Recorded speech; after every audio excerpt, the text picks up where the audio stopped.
문재인 정부의 적폐를 청산하는 수사를 하겠다고 한 국민의힘 윤석열 후보의 발언을 두고 파문이 커지고 있습니다. 문 대통령은 어제 강력한 분노라는 표현을 쓰며 강도 높게 비판했습니다. 배주환 기자입니다.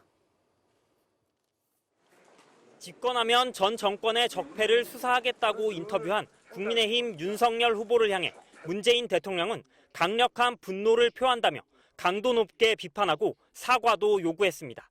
현 정부를 근거 없이 적폐 수사의 대상, 불법으로 몬 것에 대해 강력한 분노를 표하며 사과를 요구한다. 문 대통령은 그러면서 중앙지검장, 검찰총장 재직 때는 정부의 적폐를 있는데도 모른 척한 것이냐, 그게 아니면 없는 적폐를 기획사정으로 만들어내겠다는 것인지 대답하라고 요구했습니다.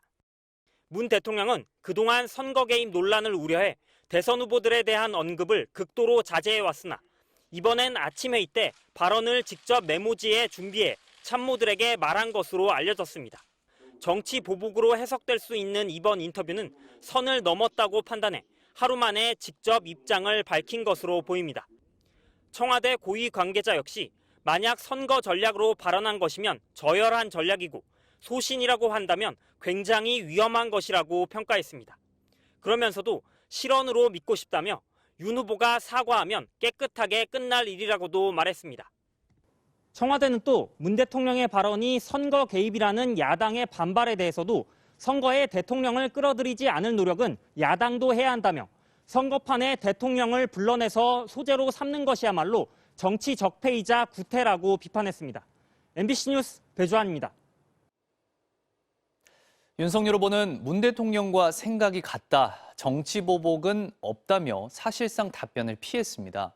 여당은 망언을 철회하라고 비판했고 청와대도 본질을 흐리는 발언이라고 반박했습니다. 김정희 기자입니다. 국민의힘 윤석열 후보는 문 대통령의 사과 요구에 대한 입장을 묻는 질문에 문재인 대통령도 늘 성역 없는 사정을 강조했다며 즉답을 피했습니다. 또 자신 역시 권력형 비리와 부패는 법과 원칙에 의해 처리돼야 한다고 말해왔다며 정치 보복은 없을 것이라고 말했습니다. 우리 문재인 대통령님과 저와 똑같은 생각이라고 할 수 있겠습니다. 저 윤석열의 사전에 정치 보복이라는 단어는 없습니다. 당선되면 어떤 사정과 수사에도 관여하지 않겠다고도 덧붙였습니다. 그러나 어떤 게 적폐냐는 구체적 질문엔 답을 하지 않았습니다. 문재인 정권의 정부적인 정체가 뭐라고 생각하십니까? 그래서 오늘은 그 얘기를 좀 제가 안 하는 게 좋을 것 같아요. 후보는 한 발 물러선 모양새지만 당 차원에선 청와대에 강하게 반발했습니다. 이준석 대표는 원칙론 이야기에 청와대가 발끈했다며 명백한 선거 개입이라고 주장했고 당 대변인도 문재인 정권이 쌓아놓은 문제를 수사하지 않는 것이 직무유기라고 맞섰습니다. 민주당은 윤 후보의 말이 그때그때 달라지는 것이냐며 궤변에 변명까지 더하고 있다고 날을 세웠습니다. 이를 선거 개입으로 둔갑시킬 수 있다고 믿는다면 국민을 우습게 하는 것입니다. 당장 국민과 대통령 앞에 사과하고 망언을 철회하십시오. 이재명 후보도 후보가 정치 보복을 공언한 건 본 일이 없다며 위험한 발언이라고 지적했습니다. 우리 사회를 정말 위험에 빠뜨릴 수 있다는 생각이 듭니다. 보복이 아니라 통합의 길로 가시기를 참으로 진심으로 권유드립니다. 윤 후보의 발언에 대해 청와대 관계자는 내용의 본질을 흐리는 것이라면서 어물쩍 넘어가지 말고 사과를 할 거면 사과답게 하라고 말했습니다. MBC 뉴스 김정인입니다. 더불어민주당 이재명, 국민의힘 윤석열, 정의당 심상정, 국민의당 안철수 대선 후보는 오늘 밤 한국기자협회가 주최하는 대선 후보 2차 TV 토론에 참석합니다. 지난 3일 첫 토론 이후 8일 만에 열리는 이번 토론은 저녁 8시부터 2시간 동안 진행되며 청년 정책에 이어 자유주제 주도권 토론, 코로나 방역 대책 순서로 진행됩니다. 오미크론 변이 확산의 여파로 오늘 신규 확진자는 이틀 연속 5만 명을 돌파할 것으로 보입니다.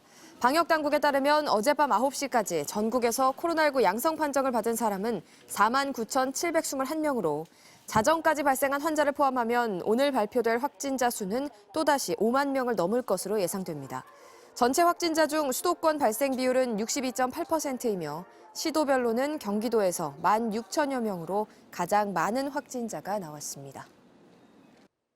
우리나라 외교관이 미국 뉴욕 도심에서 묻지마 폭행을 당했습니다.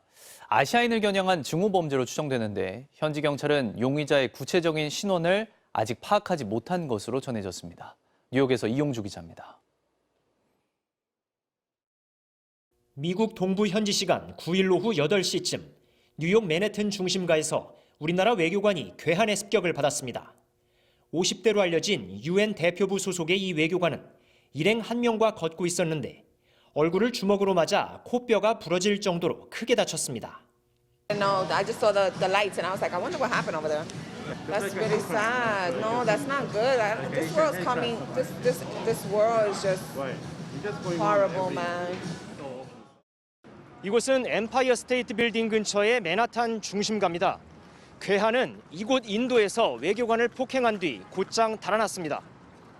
폭행에 앞서 말다툼은커녕 대화조차 없었고 피해자는 폭행을 당하는 와중에 자신의 외교관 신분증을 괴한에게 보여준 것으로 전해졌습니다. 아시아계를 노려 무차별 폭행한 증오 범죄일 가능성이 높은 상황. 하지만 현지 언론에선 뉴욕 경찰이 이 사건을 증오 범죄로 규정해 조사하진 않고 있다고 전했습니다. 피해 외교관은 병원 치료를 받고 퇴원한 뒤 안정을 취하고 있습니다. 외교부 관계자는 도주한 용의자가 누군지 확인하기까지 며칠 걸릴 것으로 보인다며 현지 경찰과 긴밀히 소통하고 있다고 밝혔습니다.